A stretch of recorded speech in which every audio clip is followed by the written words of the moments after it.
बहुत विलाप की भरत जी, भैया मैं इस योग्य नहीं हूँ, आप मुझे हृदय से लगा रहे हो, अरे मेरे कारण ही तो आप दुखी हो।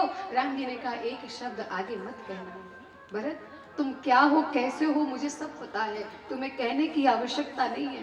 भरत मुझसे कुछ कहो मत। पकड़ करके ठाकुर जी बहुत विलाप की। आज दोनों भैया बहुत दिन बाद मिले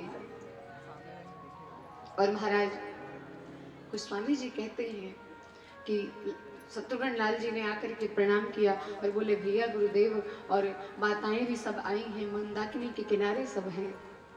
भगवान सबसे मिलने गए, सबको लेवा करके ठाकुर जी आश्रम में आए और सबसे पहले राम कौशल्या मैया से नहीं मिले, प्रथम राम भेंटी कैकेयी, पहले कैकेयी मैया से भेंट की, कैकेयी मैया को प्रणाम किया, मैया ने हृदय से लगा लिया। अपने किए का पश्चाताप है महारानी कैकेयी को।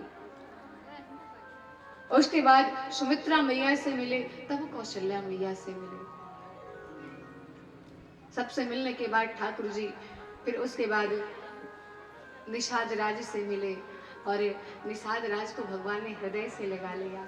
वशिष्ठ जी ने भी निषाद राज को खूब आशीर्वाद दिया, हृदय से आशीर्वाद दे रहे हैं कि निषाद तुम जाति से भले नीचे हो, नीच जाति के हो, और तुमसे ऊंचा तो कोई हो ही नहीं सकता। राम जिसको हृदय से लगा रहे हो, राम जिसे अपना कह करके बोल रहे हो कि ये मेरा है, भला उसके भाग्य का क्या कहना। तो महाराज कुछ दिनों तक भरत भैया चित्रकूट में रहे और उसके बाद जनक जी भी आए। जनक महाराज भी चित्रकूट में आए और जानकी मैया को तपस्विनी वेश में देख करके नेत्रों में आंसू भर आया जनक जी के। सीता मैया ने कहा पिताजी आप रो रहे हो?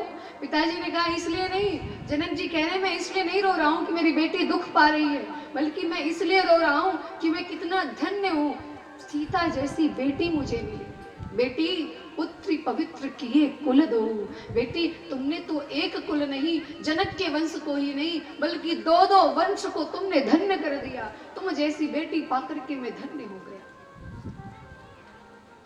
आजकल की बेटी होती थोड़ा भी कोई खटपट होता तो तुरंत मायके जाती भाग करके, और मायके वाले सपोर्ट ना करे तो है ना फिर पुलिस वाले के पास जाती। लेकिन जानकी मैया पतिदेव के साथ गई, मेरे पति जहां जा रहे हैं मैं वहां जाऊंगी।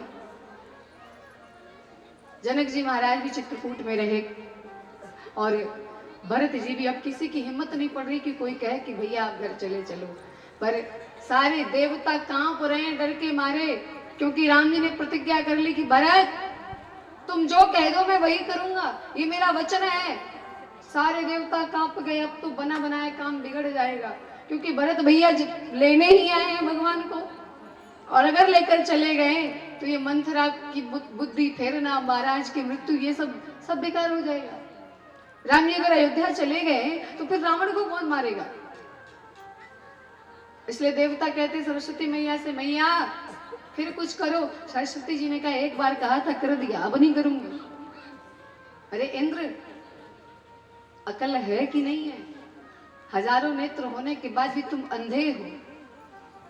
तुम भरत की शरण में चले जाओ, भरत जैसा साधु कोई हो ही नहीं सकता, क्योंकि भरत जी ने प्रयागराज से यही वरदान मांगा था कि अर्थ न धर्म न काम रुचि गति न चहो निर्माण, जन्म जन्म रति राम पद यह वरदान नान। राम के पद को मांगा था, राम के प्रीति को मांगा था, राम जी के चरणों में स्थान मांगा था, राम जी के सिंहासन को नहीं मांगा था। ये नहीं कहा कि हम राम जी को ले जाने जा रहे हैं तो राम जी को ले जाना सफल हो जाए, राम जी हमारे साथ चले हैं, ऐसा वरदान भी मांगा था। बृहस्पति जी ने समझाया कि भरत के शरणागत हो जाओ, भरत जो चाहेंगे अब वही होगा। देवता लोग कांप रहे हैं कि अब तो देवताओं का काम भरत भैया के हाथ में है। लेकिन भरत जी कहते हैं मेरे भैया आप जिसमें प्रसन्न हो आप वही करो। भरत जी ने फिर कह दिया प्रभु मैं ऐसा सेवक का क्या मजाल की स्वामी को आज्ञा दे, प्रभु आप जिसमें प्रसन्न हो वही करो, जिससे मैं भी जीवित रहूं, अयोध्यावासी भी जीवित रहें और आप प्रसन्न रहें, ऐसा कोई निर्णय सुना दीजिए। तब राम जी ने कहा भैया भरत मेरी इच्छा है कि तुम अयोध्या लौट जाओ और मैं 14 वर्ष की जो अवधि है हर पुत्र की जीवन में ऐसा होना चाहिए कि कोई भी परिस्थिति आ जाए पर पिता की आज्ञा का उल्लंघन नहीं होना चाहिए। इसलिए भरत, हमारा तुम्हारा सबका यही कर्तव्य है कि पिताजी भले स्वर्गवासी हो गए, लेकिन उनकी बातों का, उन्होंने जो कहा है वो वचनों का पालन करना ये हमारा धर्म है, पहला कर्तव्य है। राम जी ने समझाया और कहे, भरत भैया तुम घर चले जाओ। भरत जी ने कहा, भैया मैं चला तो जाऊंगा, लेकिन मैं जीऊंगा कैसे? अवलंब कोई दे दो, मैं कैसे जीवित रहूंगा? सो भगवान ने प्रभु करी कृपा, पांवरी दीनी, सादर भरत शीश धर लेने। भगवान ने अपनी चरण पादुकाओं को प्रदान किया। उस खड़ाओं को, उन पादुकाओं को लेकर भरत भैया ने सर पे बिठा लिया, सर पे रख लिया और कहते, आज से यही मेरा राजा है, ये पादुकाएं ही हमारे राजा होंगे। इन्हीं के मार्गदर्शन में अयोध्या चलेगी जब तक प्रभु नहीं आ जाते। सो भैया के चरण पादुका को लेकर के भरत भैया बारंबार प्रणाम किए, भैया को और माँ जानकी को, सबको प्रणाम करते हुए भरत भैया अयोध्या चले आए। प्रेम से बोले भरतलाल जी महाराज की। भरत जी अयोध्या आए हैं। जनक जी ने कुछ दिनों तक अयोध्या के राज्य को संभाला, लेकिन वो भी फिर जनकपुर चले गए और भरत भैया ने राज्य सिंहासन पर चरण पादुकाओं को बिठा करके राज तिलक कर दिया और स्वयं शत्रुघ्न लाल जी को सेवा में सौंप करके भरत भैया नंदीग्राम में चले आए और नंदीग्राम में कुटिया का निर्माण करवा करके भरत भैया ने कहा, अगर मेरे भैया कुटिया में रह रहे हैं तो मैं महल में कैसे रह सकता हूँ, मैं भी कुटिया में ही रहूंगा। राम जी अगर भूमि पर शयन करते हैं तो भरत भैया ने गड्ढा खुदवाया और वहां पर अपना आसन लगाया कि मैं भैया अपने स्वामी के बराबर कैसे सोऊंगा, मैं तो नीचे सोऊंगा। और महाराज जी वर्णन ये आता है कि भरत भैया ने 14 वर्ष तक केवल गोमूत्र से जो सना हुआ जौ है उस जौ का लड्डू बनाते हैं और उस जौ को ही पान ग्रहण करते हैं, उसे ही खा करके भरत भैया ने 14 वर्ष बिता दिया। सोचो, ऐसे कोई भरत नहीं हो जाएगा। नाम तो बहुतों के होंगे भरत, पर भरत होना आसान बात नहीं है। देखो, जिसके घर में कुछ नहीं है वो त्याग करके रहे तो ये कोई बहुत बड़ी बात नहीं, क्योंकि है ही नहीं तो खाएगा क्या। लेकिन जिसके घर में सब कुछ भरा हो और सब अपने पास हो, राज्य अपने पास हो, उसके बाद भी त्यागी बन के रहना ये बहुत बड़ी बात है, बड़ा कठिन काम है। जंगल में भजन तो सबसे हो जाता है, जंगल में वैरागी सब बन जाते हैं, घर में ही वैरागी हो जाना ये बहुत बड़ी बात है। बोलो जय सिया राम। भरत भैया अयोध्या में रह रहे हैं, चरण पादुकाओं से ही आज्ञा मांग मांग करके सेवा करते हैं, राज्य संचालन करते हैं। अयोध्या के जो घोड़े हैं ना और गायें हैं, जब भरत भैया आज्ञा देते हैं शत्रुघ्न लाल जी को कि जाओ उनको चारा खिलाकर आओ, तो घोड़े खाते नहीं हैं, आंखों से आंसू बहते हैं। और जो राम कहता है, राम नाम सुनते ही घोड़े उधर दिशा में ही देखने लगते हैं और बारंबार मानो बोलते हैं कि मुझे राम के पास ले चलो। राम लक्ष्मण तो जंगल में चले गए, भरत भैया नंदीग्राम में अपना नियम निभा रहे हैं, लेकिन इन सब का जो छोड़ा हुआ कार्य है वो सारा अकेले शत्रुघ्न लाल जी वहन कर रहे हैं। सबसे छोटे हैं लेकिन सारी जिम्मेदारी लेकर चल रहे हैं। गायों के पास शत्रुघ्न लाल जी जाते हैं, गौ माता रोती हैं, उनको विलाप करते देख उनके चरणों में बैठ जाते शत्रुघ्न जी। कहते, गौ माता आप चारा नहीं खाओगी, दुबली हो जाओगी, और जब दुबली हो जाओगी मेरे भैया आएंगे तो दूध कैसे दोगी, और जब तुम दूध नहीं दोगी तो मेरे भैया का अभिषेक कैसे होगा। ये सुन करके गायें रोते हुए उन चारा को अपने मुंह में ले लेती हैं कि मुझे राम के लिए जीना है। घोड़ों से कहते हैं, अरे घोड़ों आप खा नहीं रहे हो कुछ, अरे खा लो। नहीं खाओगे तो जब भैया राम जंगल से आएंगे तो उनको अपने पीठ पे अपनी सवारी कैसे करवाओगे, तुम उनको लेकर कैसे चलोगे, कुछ खा लो। सबका ध्यान अकेले श्री शत्रुघ्न लाल जी रखते हैं, माताओं को समझा बुझा करके खिलाते पिलाते रहते हैं। और स्वयं जब मौका मिलता है तो कहीं जाकर के गौशाले में और कहीं राजमहल के पीछे जाकर के खूब रोते हैं कि अकेला तो मैं पड़ गया। बड़े भैया लक्ष्मण बड़े भैया के साथ गए और भरत भैया भगवान बड़े भैया की यादों में है, नंदीग्राम में है, अकेला तो मैं पड़ गया हूँ, सबका सहना पड़ा। पर शत्रुघ्न लाल जी पूरे रामचरितमानस में मात्र एक ऐसे पात्र हैं शत्रुघ्न लाल जी जो बहुत कम बोलते हैं, बहुत कम बोलते हैं। राम जी ने बाहर के दुष्टों को मारा, लेकिन राम से भी बढ़ करके काम किसी ने किया है तो वो शत्रुघ्न जी ने किया है। बाहरी दुश्मनों को मार लेना आसान है, लेकिन कठिन तो उनको मारना होता है जो घर में ही आपके ही सगे संबंधी हो और लेकिन दुश्मन हो। कहते हैं ना, वो बाजू के आस्तीन बोलते हैं, वो आस्तीन के सांप बोलते हैं। हम तो कहावत भी भूल जाते हैं, आस्तीन के सांप ऐसे लोगों को कहा जाता है। और वो कौन है? बोले वो है मंथरा। और मंथरा को किसी ने यदि अयोध्या से, उसकी बुद्धि से दुर्गुण दूर किया, मंथरा को अगर किसी ने दंडित किया तो वो शत्रुघ्न लाल जी महाराज है। बाद में मंथरा को भी पश्चाताप हुआ। एक भाई साहब ने प्रश्न किया कि मंथरा गई कहाँ थी? भाई पूरी रामकथा हो गई, मंथरा फिर नजर नहीं आई। और सूर्पणखा जब रावण मर गया तो सूर्पणखा कहाँ गई?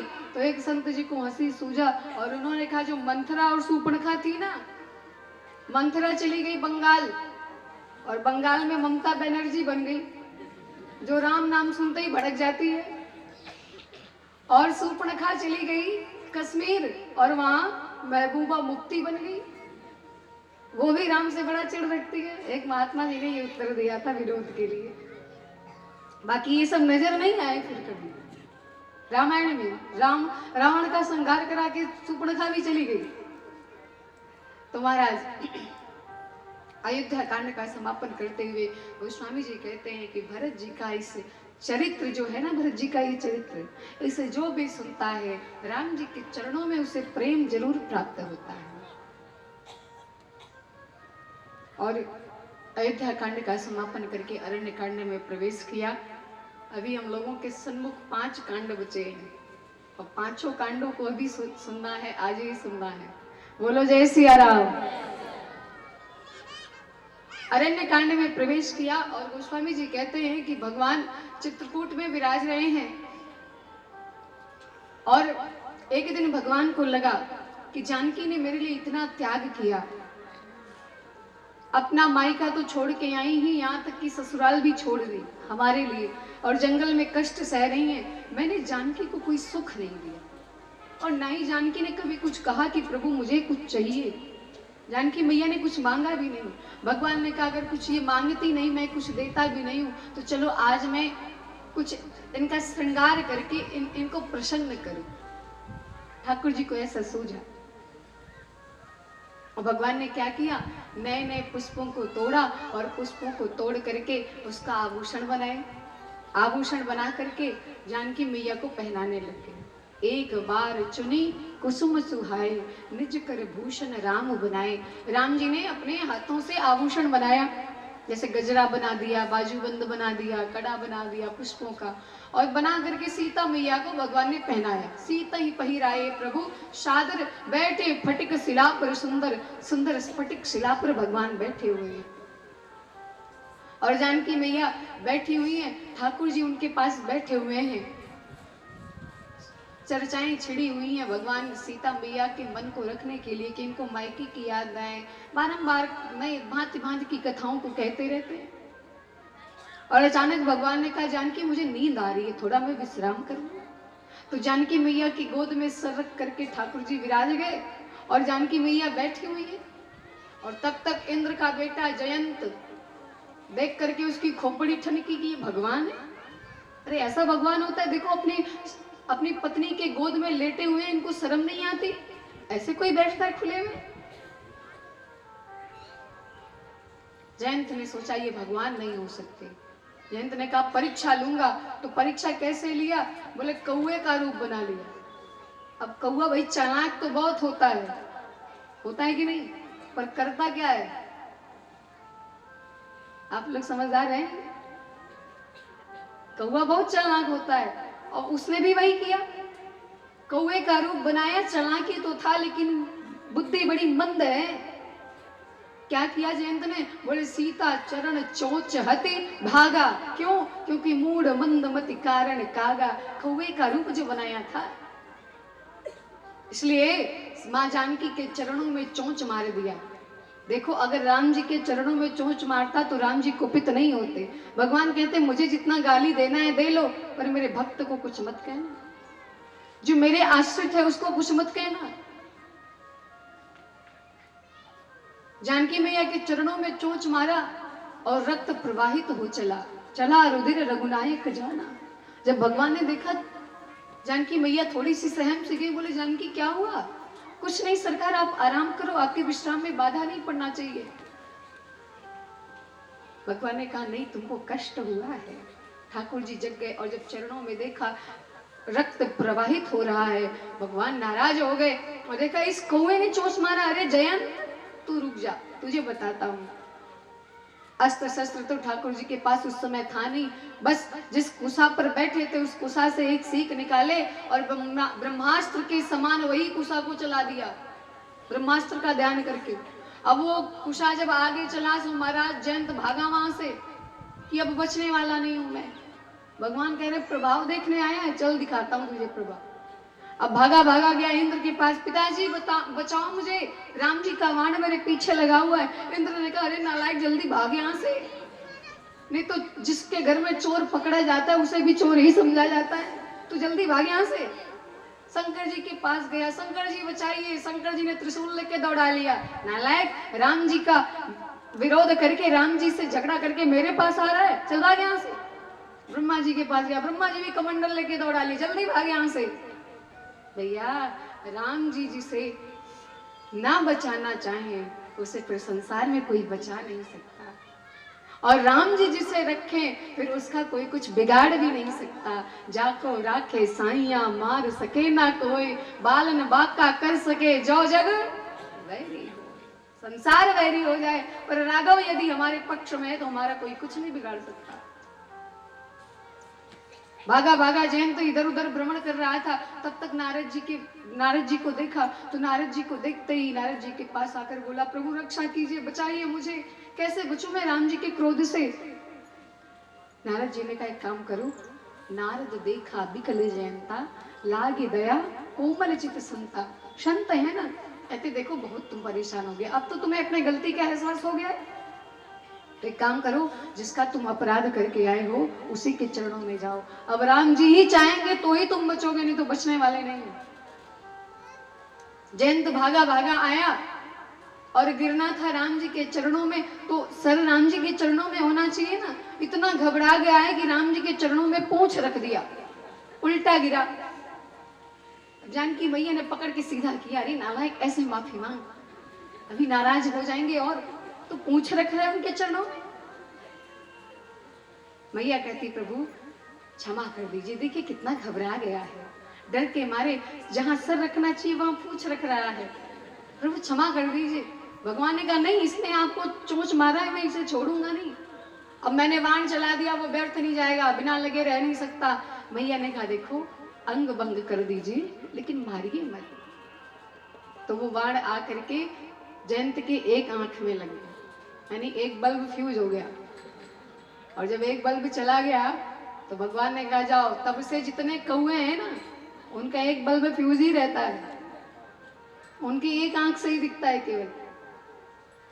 जयंत की आंखों को फोड़ दिया। भगवान ने कहा तुम मुझ में द्वेष की दृष्टि रखते हो, तो लो ये द्वेष की दृष्टि मैंने फोड़ दिया, और जिससे मुझसे राग हो मुझसे प्रेम हो एक दृष्टि बस छोड़ दिया भगवान ने। अब जयंत चला गया और उसके बाद ठाकुर जी विराज रहे हैं। एक दिन लक्ष्मण जी ने भगवान के चरणों में प्रणाम किया और बोले भैया आज मैं आपसे कुछ पूछना चाहता हूं।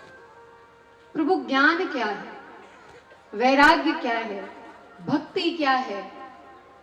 लक्ष्मण जी ने 5 प्रश्न किए और भगवान उन्हीं प्रश्नों का उत्तर दे रहे हैं। भगवान ने कहा ज्ञान वो है ज्ञान मान जाए कौन आए।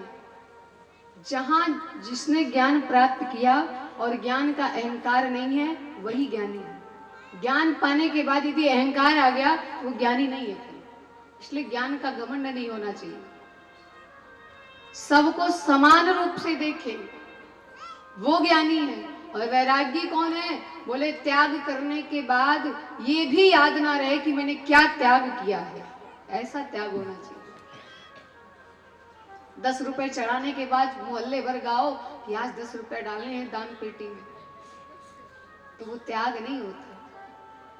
कुछ लोग होते हैं कार्यक्रम में भले 100 रुपए चंदा ना दे, अगर 100 रुपए दे भी दिया तो पूरे कार्यक्रम का हिसाब लेते हैं, कैसे चल रहा है, कौन ले रहा है, कहां से कौन आया, कैसे क्या होगा। वैराग्य हो, त्याग हो, पर त्याग का अहंकार नहीं होना चाहिए। लक्ष्मण जी ने कहा भैया माया क्या है, माया किसे कहते हैं। भगवान ने कहा ये दृष्टि जहां तक जा रही है ना, ये सब माया ही है, ये सब माया है। और भक्ति क्या है, भगवान ने कहा भक्ति वही है जिसके ऊपर माया का कोई प्रभाव नहीं चलता, भक्त वही है, उसी के हृदय में भक्ति का दर्शन होता है। इन 5 प्रश्नों का उत्तर भगवान ने दिया है, और बहुत दिया तो समास विधि से ही, लेकिन व्याख्या किया जाए तो महाराज कई दिन लग जाए। सत्संग तो चल ही रहा था, लेकिन उसी समय एक देवी जी का पदार्पण हो गया।